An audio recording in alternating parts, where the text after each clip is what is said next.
بسم اللہ الرحمن الرحیم۔ تو بریک سے پہلے شب برات کے بارے میں بات شروع کی تھی کہ 15ویں شعبان یعنی 14 شعبان والا دن جب گزر جائے اور دوسرا دن 15 ہو تو 14 اور 15 کے درمیان والی جو رات ہوتی ہے اس کو شب برات کہتے ہیں، اور اس کی وجہ بھی بتلائی کہ برات اس لیے کہ آپ صلی اللہ علیہ وسلم سے مروی ہے کہ اس رات کے اندر بہت سارے لوگوں کی اللہ رب العزت بخشش اور مغفرت فرماتے ہیں۔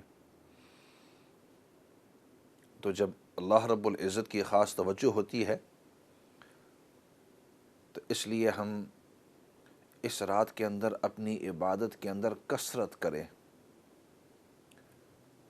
So because the attention of Allah subhanahu wa ta'ala is more focused on this night, and one of the reasons we know that is because on this night Allah subhanahu wa ta'ala forgives extra thousands and thousands of people, like mentioned in the previous hadith. That's why we want to increase in our ibadat also. تو اب کون سی عبادتیں کرنا چاہیے؟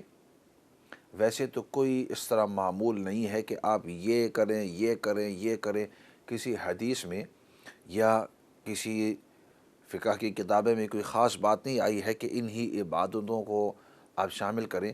یہ تو میں اپنی طور پر نصیحتاً تذکرتاً یاد دہانی کے طور پر عرض کر رہا ہوں۔ تو یہ جو سجیسٹنز ہوں گے یہ ایک قسم کی یاد دہانی ہوگی، ورنہ جو بھی آپ عبادت کریں گے اس رات کے اندر بہت ہی اچھی ہوگی۔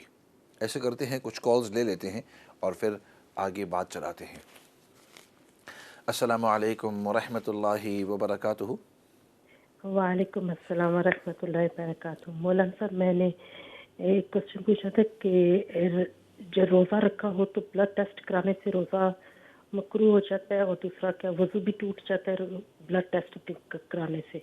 ٹھیک ہے، جو بلڈ لیتے ہیں تو مطلب کہ اب روزے میں مجھے 2-3 دفعہ بلڈ ٹیسٹ کروانا پڑے گا، مجھے یہ نہیں پتا کہ اس سے روزے پہ کیا اثر پڑتا ہے۔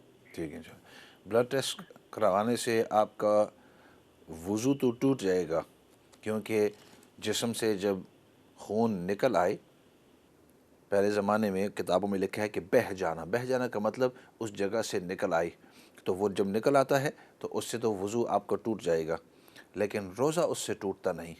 بعض جو احادیث میں منع ہے وہ اس لیے کہ زیادہ خون نکلنے سے کہیں انسان کے اوپر کمزوری نہ آ جائے وغیرہ وغیرہ، لیکن کہنے کا مقصد یہ ہے کہ اس سے آپ کا روزہ نہیں ٹوٹے گا، البتہ وضو ٹوٹ جاتا ہے، وضو آپ کو دوبارہ کرنا ہوگا۔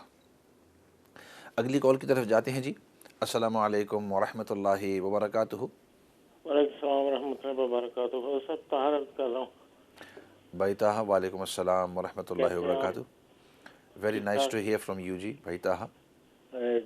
شکر اللہ کا، بس اللہ تعالیٰ آپ کو ہمیشہ خوش رکھے، تندرستی دے اور نکی کی توفیق دے۔ آمین۔ میں بہت دفعہ پہلے بھی کیا، لیکن ریکارڈنگ آتی تھی ہر دفعہ نا جی آپ کی، درمیان میں تو آج اچانک دو تین سیشنز کے اندر نہیں آیا تھا، میں نے تو سوچا تھا کہ رمضان تک اب یہ 2 ہفتے ہیں چھٹی کر کے پھر انشاءاللہ اکٹھا رمضان کے بعد آئیں گے، لیکن ساتھ ہی ادھر جو ہمارے ٹی وی کے اندر جو مینجمنٹ سٹاف ہے اور اسی طرح باقی جو سامعین ناظرین ہیں ان کے بہت ہی زیادہ پیار ہی سمجھو کہ وہ بار بار نہیں، آپ کو رمضان سے چلو 1-2 دن جو باقی ہیں، 1-2 سیشن آپ کو آنا ہی ہوگا، تو ان کے اصرار کے اوپر اور آپ ساتھیوں کے جو بار بار فون کالز آتے رہے یہاں اسٹیشن کے اوپر، تو پھر مجبوری کی وجہ میری واپس وائف ہی نے آنا پڑ بات گیا کر، جی۔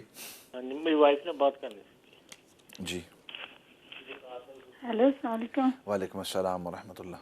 مولانا کیسے ہیں؟ بہت مس کیا آپ کو، 1-2 دفعہ ہم نے پروگرام مس کیا، اس کے بعد پھر بس جب بھی دیکھو ریپیٹ تھا، یا 1-2 دفعہ انہوں نے کال نہیں لیے، تو بہت دیر بعد آپ کو دیکھا، بہت اچھا لگا ماشاءاللہ۔ جزاک اللہ خیر۔ اللہ تعالیٰ آپ لوگوں کی محبت کو، اللہ رب العزت آپ کے اخلاص کو قائم رکھے، اور ہم وہ سب تو کو۔ مولانا آپ دیکھیں، آپ سے اتنا کچھ ہم نے سیکھا ہے، آپ ہمارے استاد بھی ہیں، ہر وقت ہمارے گھر میں ہی ہوتے ہیں آپ، جزاک اللہ خیر۔ ماشاءاللہ۔ تو بس آپ بھی پلیز، برات بھی ہے، رمضان بھی آ رہا ہے، ہمیں پلیز بہت بہت دعا میں یاد رکھنا، اللہ تعالیٰ ہم پہ سب پہ اپنی رحمتوں کا سایہ رکھے، اور بس انشاءاللہ تعالیٰ رمضان کے اگر آپ نہیں آ رہے پھر انشاءاللہ رمضان کے بعد ملیں گے انشاءاللہ اللہ رب العزت ہم سب کو نیکی کی توفیق نصیب فرمائے۔ آمین تو انشاءاللہ اگلے ہفتے بھی ہوں گا صحیح، اور پھر رمضان کے اندر چھٹی ہوگی۔ تو ان ساتھیوں نے زور زبردستی مجھے کہا کہ یہ اگلے 2 اور سیشن آپ کو کرنے ہوں گے رمضان سے پہلے، تو اگلے ہفتے بھی انشاءاللہ اگر اللہ نے زندگی دی تو یہ منڈے ٹیوزڈے بھی ہوں اور نیکسٹ منڈے ٹیوزڈے بھی ہوں انشاءاللہ۔ انشاءاللہ۔ اور بچوں کے لیے بھی مولانا دعاؤں میں ان کو بھی یاد رکھنا، بس سارے ان کے جو بھی آج کل آپ کو پتہ ٹف ہیں، تو بس الحمدللہ بہت دیر پہلے میں نے آپ کو بیٹے کی دعا کا کہا تھا، وہ بھی ماشاءاللہ پاس ہو گیا الحمدللہ۔ ماشاءاللہ مبارک ہو آپ کو۔ ہاں جی، اور زیادہ امپورٹنٹ جو آپ نے بیٹی کے لیے بھی کی تھی، اللہ تعالیٰ ان کو اپنے کام میں استقامت دے، اور ان کا جاب جو ہے بہت بہت ہارڈ ہے، بس اللہ تعالیٰ خیر کرے سب کے لیے۔ آمین آمین، اور اللہ تعالیٰ دین پر سب کو استقامت نصیب فرمائے۔ آمین آمین۔ ٹھیک، آمین۔ دعا کی درخواست۔ اور ایک کال لے لیتے ہیں جی۔ السلام علیکم ورحمۃ اللہ وبرکاتہ۔ السلام علیکم ورحمۃ اللہ وبرکاتہ، کیا حال ہے مفتی صاحب؟ وعلیکم السلام ورحمۃ اللہ وبرکاتہ۔ بڑے پیار سے آپ نے بڑے زور سے اور بڑے جوش کے ساتھ نام آپ بتلانا چاہیں گے؟ مفتی صاحب وہ گزارش یہ کرنی ہے اچھا، کہ فدیہ کتنا ہے آپ نے مقرر کیا ہے تاکہ پتہ چل جائے۔ اچھا،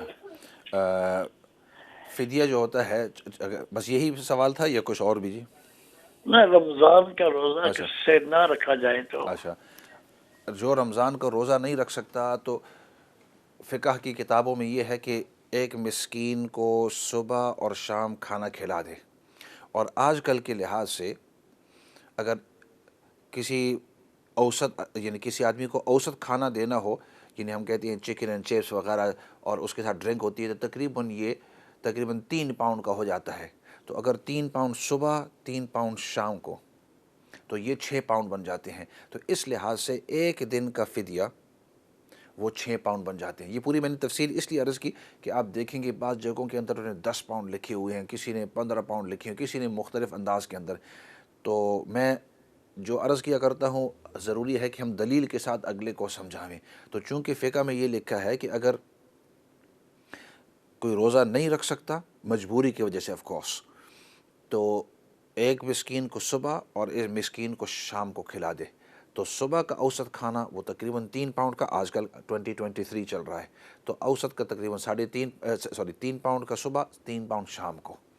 تو اس لحاظ سے ایک روزے کے بدلے میں آپ 6 پاؤنڈ دیتے رہیں، اور پھر اس سے آپ اندازہ لگا لو کہ اگر ایک شخص پورا مہینہ روزہ نہیں رکھ سکتا تو اس کو کتنے دینے ہوں گے تقریباً، یعنی 6 پاؤنڈ کو 30 کے ساتھ ضرب دے تو 180 پاؤنڈ تقریباً بن جاتے ہیں، اور یہ صرف فقراء مساکین کا حق بنتا ہے۔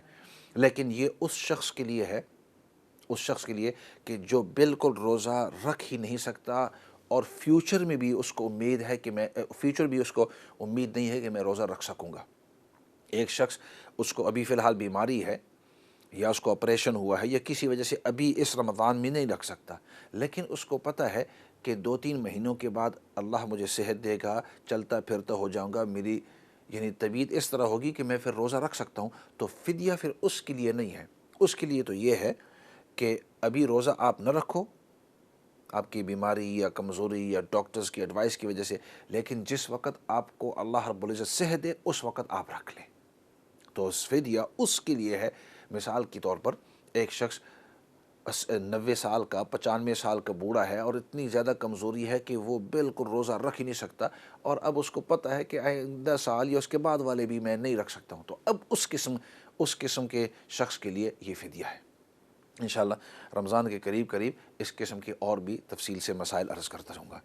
ذہن میں تھا کہ شب برات کے بارے میں تفصیل سے عرض کروں گا، کون سی عبادت ہیں، تو میں یہ عرض کروں، وقت بہت مختصر ہے، میرے خیال میں 1 منٹ ہے، تو جو بھی اس رات کے اندر آپ عبادت کر سکتے ہیں، نماز کے حوالے سے ہو، اسی طریقے سے قرآن کریم کی تلاوت ہو، اسی طریقے سے تسبیحات آپ کرتے رہیں، اور تہجد ہو سکے تو ضرور اس رات کو آپ پڑھیں، اور پھر آخر میں دعا ضرور کرتے رہیں، جتنا اپنے لیے، اپنے گھر والوں کے لیے، پھر پورے گھرانے کے لیے، محلے والوں کے لیے، پورے شہر والے امت کے لیے آپ دعا کرتے رہیں کہ اللہ رب العزت ہم سب کو دین پر استقامت نصیب فرمائے۔